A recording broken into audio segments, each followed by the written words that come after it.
Radio Mates by Benjamin Witwer. Originally published in the July 1927 issue of Amazing Stories magazine and republished in their Best of 1927 anthology in 2015. Read by Darrell T. Smith II for my channel, Quasar Spectra. Radio Mates. It was a large, brown envelope of the size commonly used for mailing pamphlets or catalogs, yet it was registered and had come by special messenger that afternoon, my landlady informed me.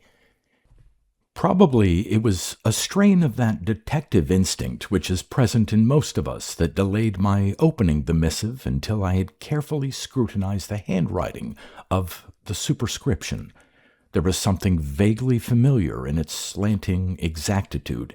Yet, when I deciphered the postmark, Eastport, New York, I was still in the dark, for I could not remember ever having heard of the place before. As I turned the packet over, however, my pleasant tingle of anticipation was rudely chilled. Along the flap was a sinister row of black sealing wax blobs, which seemed to stare at me with a malignant foreknowledge. On closer examination, I noticed that each seal retained the impression of a coat of arms, also elusively familiar. With a strange sense of foreboding, I dropped the missive on the table. Queer what ominous significance a few drops of wax can impart to an ordinary envelope. Deliberately, I changed into smoking jacket and slippers, poked the well-laid fire, and lit a pipe before finally tearing open the seals. There were many typewritten sheets, commencing in letter form. 54 Westervelt Avenue, Eastport, New York, February 15th. Dear Cousin George, now that you have identified me by referring to my signature on the last page, which I had just done, you will no doubt wonder at the occasion for this rather effusive letter from one so long silent as I have been. The fact of the matter is that you are the only male relative with whom I can communicate at this time. My nephew, Ralph, is first officer of a freighter somewhere in the Caribbean, and Alfred Hutton, your mother's first cousin, has not been heard from since he embarked on that colonizing scheme in New Guinea nearly a year ago. I must do all in my power to prevent the bungling Metropolitan Police from implicating Howard Marsden in my disappearance. It would take no great stretch of the imagination to do just that, and were the state to require Marsden's life as forfeit for my own, then my carefully planned revenge would be utterly frustrated. I have been cultivating the village postmaster for some weeks, ever since this plan began to shape definitely in my mind.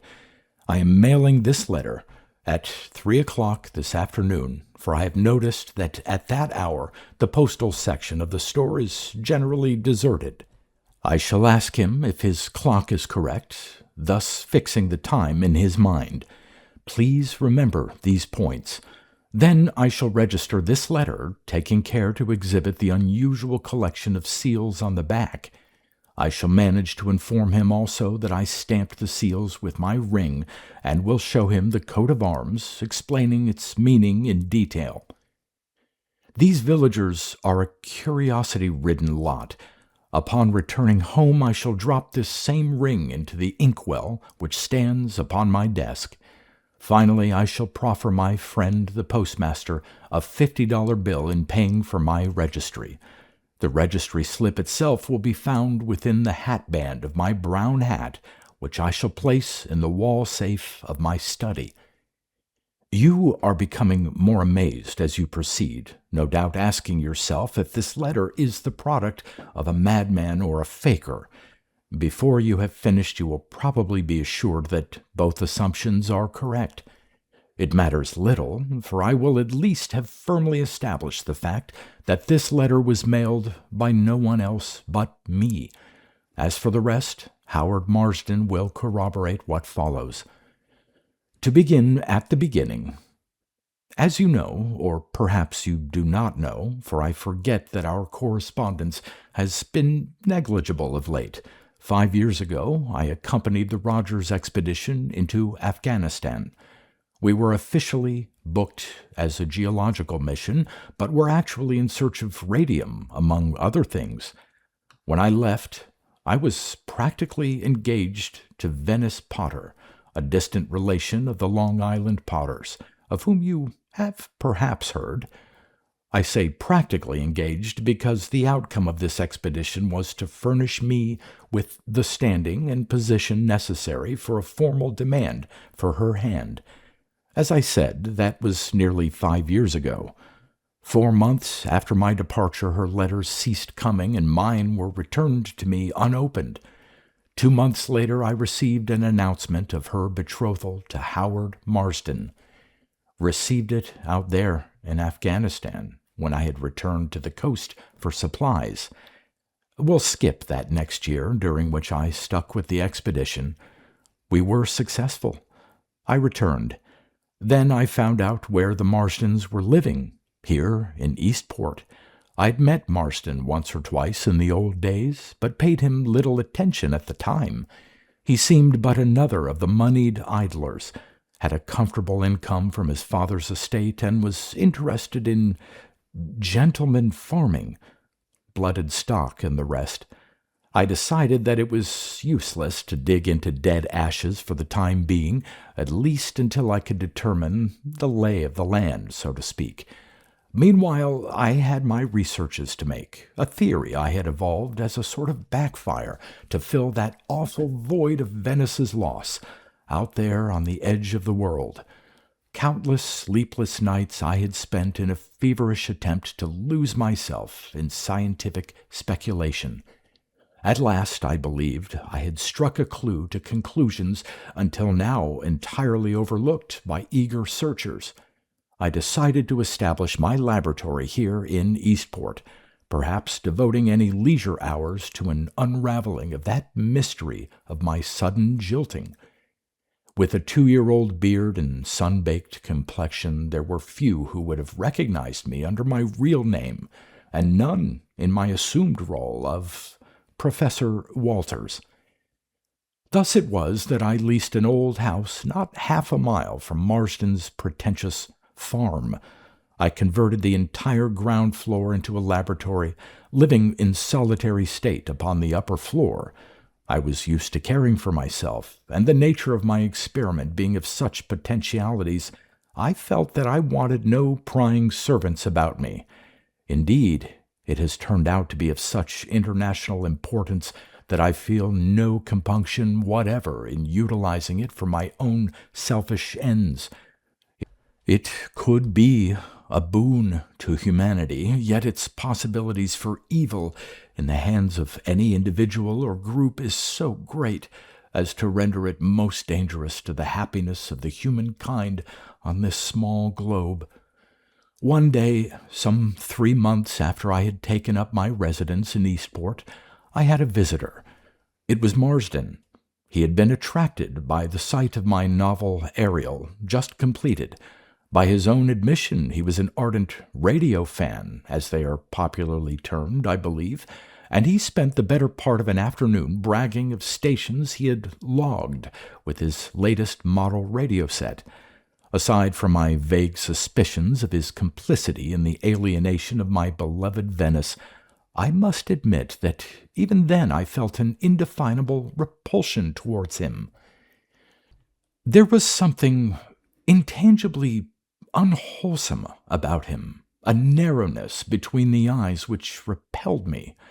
Yet, although at that time I had no plan in mind, nevertheless, I encouraged him in my most hospitable manner, for even thus early I felt that at some time not far distant I might be called upon to utilize this acquaintanceship to my own advantage.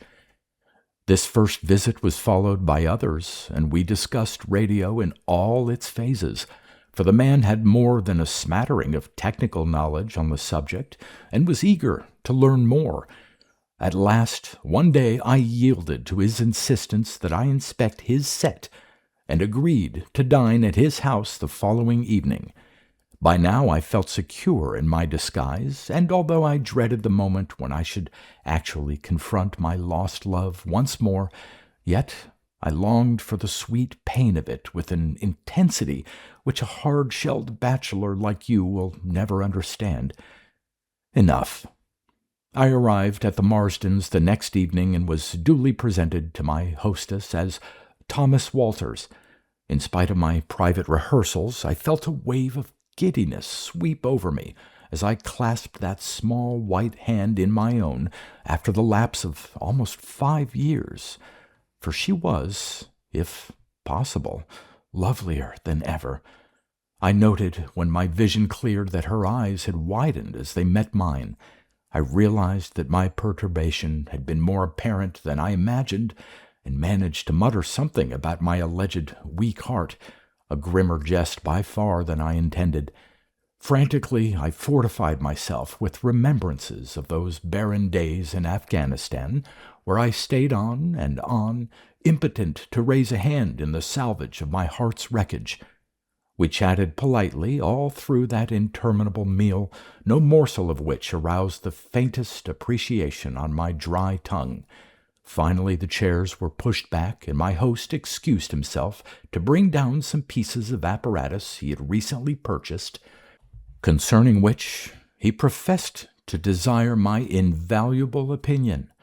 No sooner had he left the room than the polite smile dropped from Venice's face like a discarded mask. "Dick," she cried, "what are you doing here?" It was my first inkling that she suspected my true identity. I rallied quickly, however, and allowed my self-encouraged bitterness its outlet. "Had I believed you would recognize me, Mrs. Marston, I should not have inflicted my unwelcome presence upon you, I can assure you." She bit her lips, and her head raised with a jerk. Then her mouth softened again as her great eyes searched mine. "Yes, but why—" She broke off at the sound of approaching footsteps. Suddenly she leaned forward. "Meet me in the pine grove tomorrow afternoon, 4 o'clock," she breathed. Then her husband entered. The remainder of the evening I was forced to listen to Marsden's eager dissertation on the alleged static eliminator, which had been foisted upon him on his last trip to the city. Mechanically I answered or grunted in simulated appreciation when a pause in his endless monologue warned me that some reply was expected of me, but my pulses were leaping in exultation because of the fleeting hope which those few words from my lost Venice had kindled. I could not imagine why the offer to bridge the breach of years should come from her so voluntarily, yet it was enough for me that she remembered and wished to see me. I cared not why. I arrived nearly an hour early that next afternoon, for I had been unable either to sleep or work during the interim. I shall not bore you with the particulars of that meeting, even were I free to reveal such sacred details. Suffice to say that after the preliminaries of doubt and misunderstanding had been brushed away, and it was not the simple process this synopsis would seem to infer, I can assure you, I stood revealed as the victim of a most ingenious and thoroughly knavish plot. Boiled down, it resembles one of those early movie scenarios. You remember I spoke of Venice as related to the Long Island Potters, a branch of the family highly rated in the social register. You will also remember that before I undertook that expedition, I was never particularly certain whence my next year's expenses were to be derived, nor to what extent, if you understand what I mean. At about the time I was preparing for this expedition, which I hoped would make me financially and scientifically independent, this wealthy branch of the family seriously took up my darling Venice, inviting her to live with them that summer. I remember now, all too late, that even during that confusion of mind caused by the agony of leaving my loved one, coupled with the feverish preparations for departure, chill clouds of censure came from the aloof Potters. They made no effort to mask their disapproval of my humble self and prospects, yet in the blindness I had never connected them intimately with what followed. It was, in short, the old story of the ingenious man on the ground. The good match, aided and abetted by the patronesses of the poor relation. The discriminating Marsden naturally fell in love with Venice, and to his great surprise and chagrin was decisively repulsed by her, never before having been refused anything he really wanted in his comfortably arranged life. He became passionately desirous of possessing her. Accordingly, my darling was shown a letter forged with such diabolical cleverness as to be almost indistinguishable from my own hand. It purported to intrigue me with a very ordinary female at a period coincident with the time I had been so fervently courting my dear one. She refused to credit the document and dispatched me a voluminous explanation of the whole occurrence. Attributing my silence to the exigencies of distance, she continued to write me for over a month. When no answer arrived after nearly 3 long months, she at length delivered a hastily planned ultimatum, to which she was later persuaded to adhere through the combined pressure of Marsden and her family, beating against the raised defenses of her broken heart. Then it was that I received the betrothal announcement, the only communication her watchful family had permitted to escape their net of espionage. As the story unfolded, my heart pounded with alternate waves of exultation and red rage at the treacherous Marsden. Because of selfish duplicity, he had robbed us both of 5 years' happiness, for I had forced my darling's admission that she had never loved him, and now despised him as a common thief. My brief moment of delirious joy was sharply curtailed, however, when I came to press her to separate from this selfish swine. After some demur, she confided that he was a drug addict. She said that he had been fighting desperately to break this habit ever since their marriage, for his jealous love of her was the only remaining weapon with which to combat his deep-rooted vice. Deprived of his one motive, my darling earnestly assured me that it would be a matter of but a few short years before the white powders wrote "Fini" to yet another life. I could see but a balancing of an already overdrawn account in such an event, and said so in no uncertain terms. She did not chide me, merely patiently explained with sweet, sad resignation that she held herself responsible for his very life for the present, that although she could not love and honor him as she had promised, yet she was bound to cleave to him during this, his worst hour. And so we left it for the time, our future clouded, yet with no locked door to bar the present from us. We met almost daily, unless Marsden's activities interfered. At those times I was like a raging beast, unable to work, consumed with a livid hatred for the cunning thief who had stolen my love while my back was turned. I could not shake her resolution to terminate this loveless match, even though she now loathed the mate she had once tolerated. But in spite of the formlessness of our future, my work progressed as never before. Now my days were more than a mere procession of dates, for each was crowned with the glow of those few stolen moments with my darling Venice. Came the day of my first complete success. Some weeks previously I had finally succeeded in transmitting a small wooden ball by radio. Perhaps I should say that I had dissolved it into its vibrations, for it was not until this later day that I had been able to materialize or receive it after it had been sent. I see you start and reread this last sentence. I mean just what I say, and Marsden will bear me out, for as you shall see, he has witnessed this and other such experiments here in my laboratory.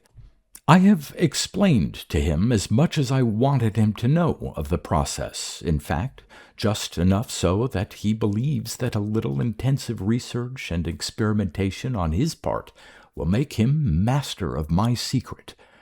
But he is entirely ignorant of the most important element, as well as of the manner of its employment.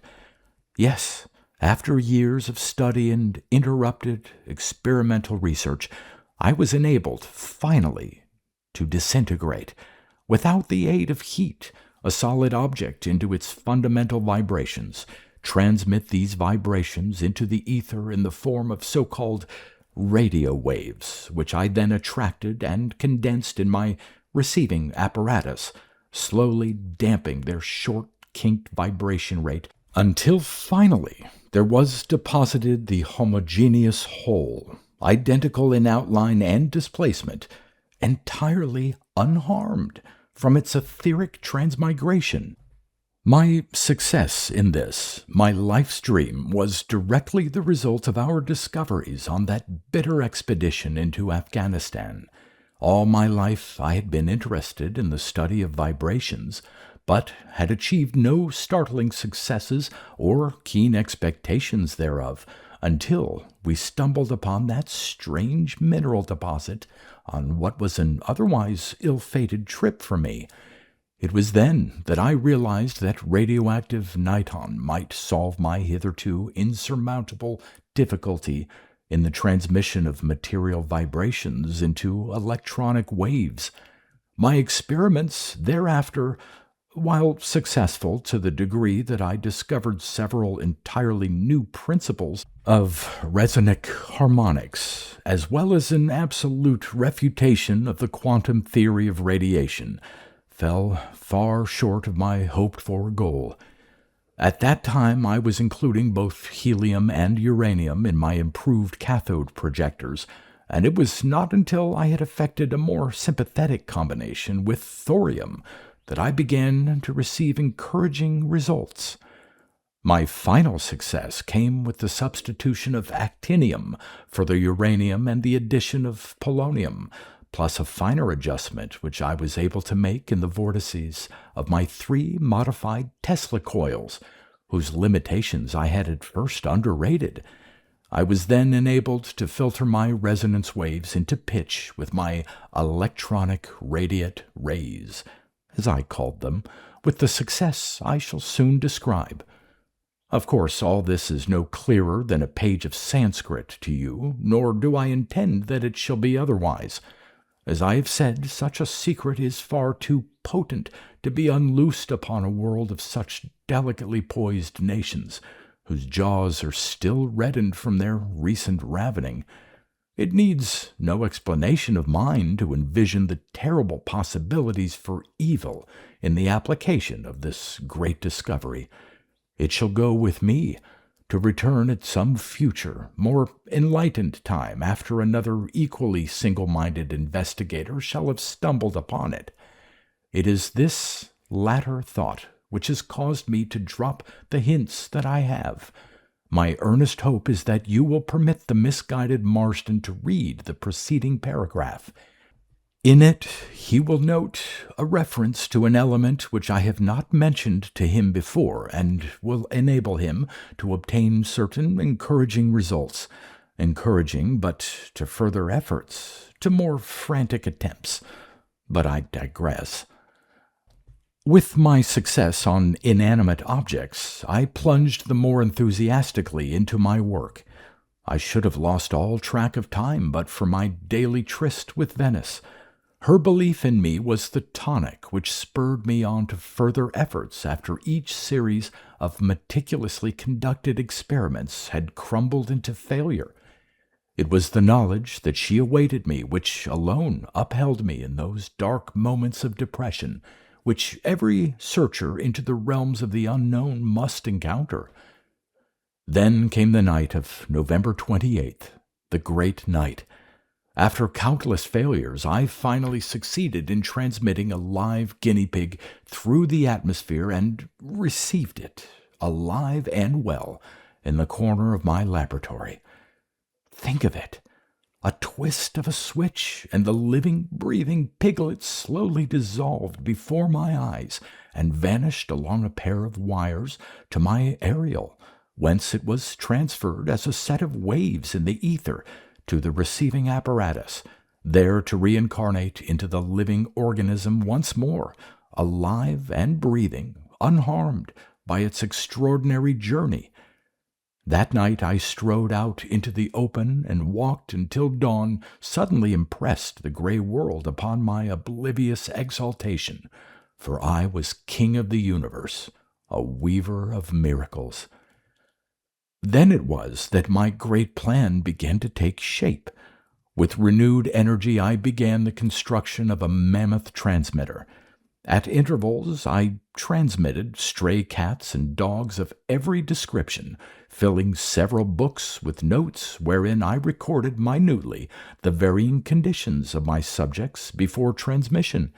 Invariably their condition upon being cohered in the receiving tube was excellent.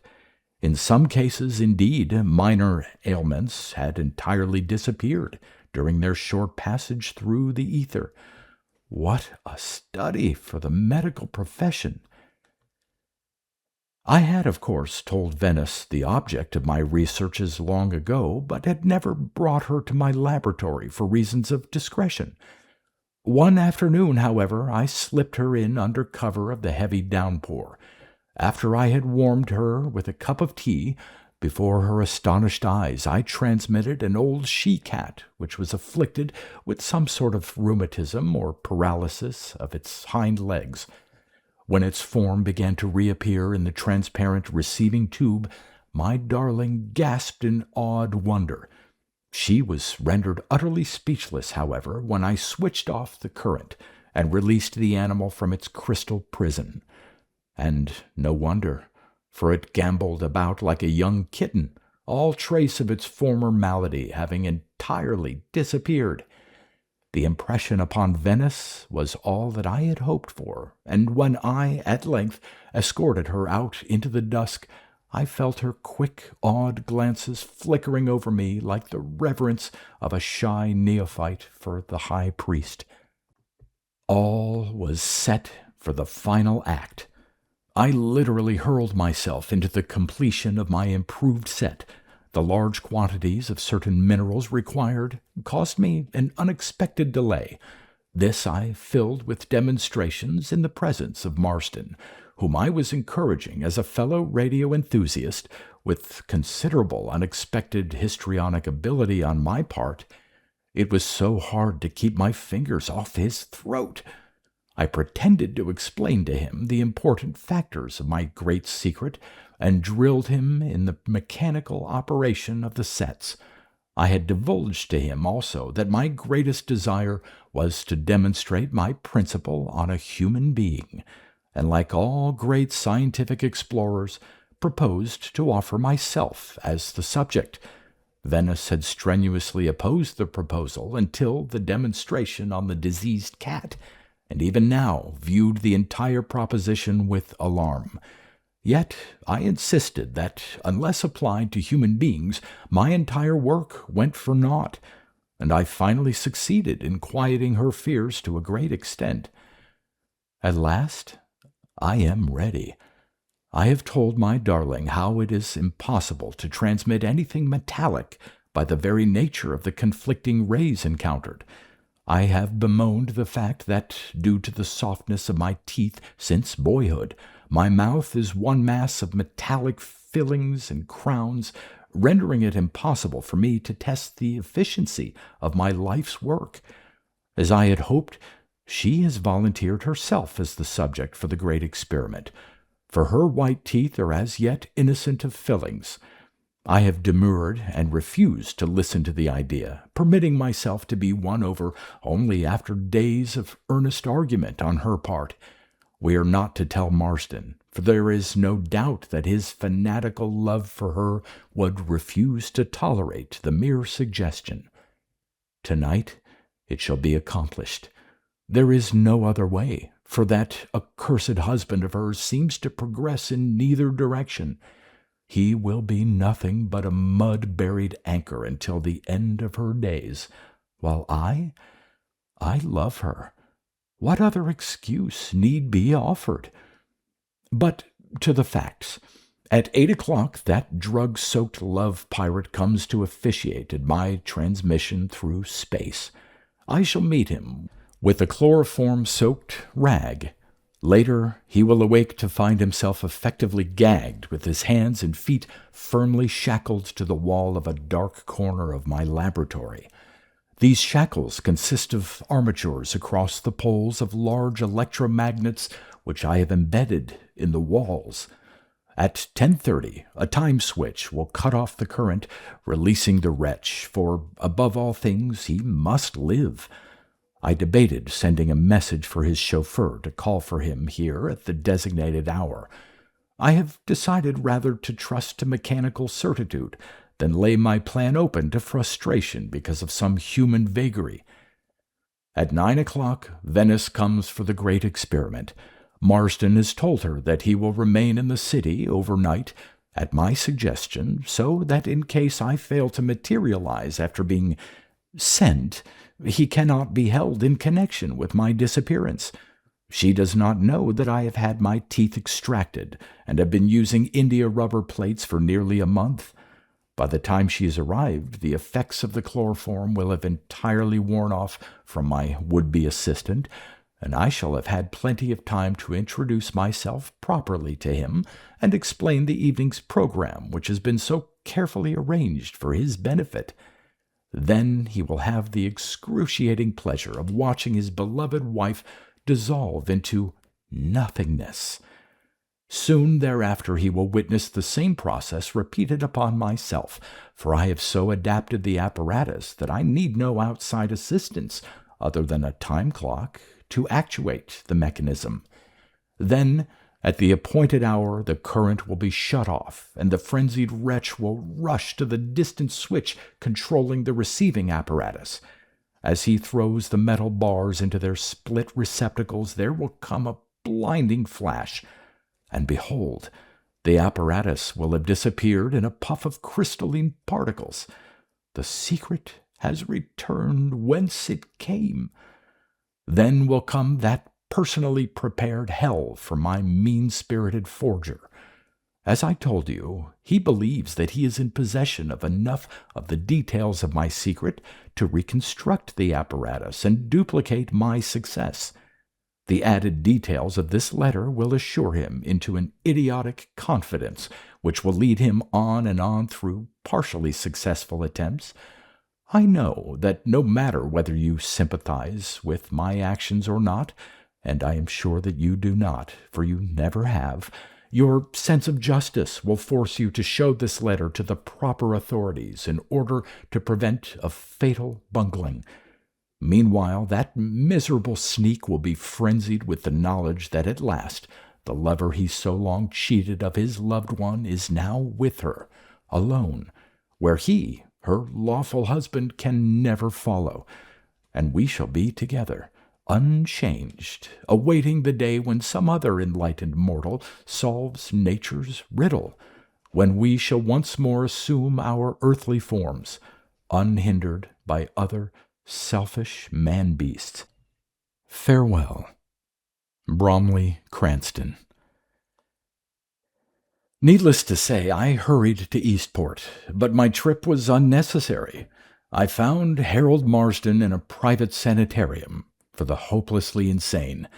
There, all day and as far into the night as the opiates would permit him, he is to be found seated before a radio set, the earphones clamped to his head, listening. His statements, methodically filed away by the head of the place, corresponded wildly with the prophecies of my strange letter. Now he was listening to fragmentary messages from those two he had seen precipitated into space, he maintained. Listening. And they had disappeared, utterly. I found the large seal ring in the inkwell on the desk, also the slip in the hatband of the hat which had been placed in the wall safe, unlocked. The postmaster remembered the seals on the letter my cousin had mailed, and the approximate time he had received it. I felt my own reason wavering. That is why, fantastic as is the whole affair, I cannot yet bear the sound of one of those radio loudspeakers. It is when that inarticulate sound they call static occurs, when fragments of words and sentences seem to be painfully attempting to pierce a hostile medium, that I picture that hunched up figure with its spidery earphones, listening. Listening? For what?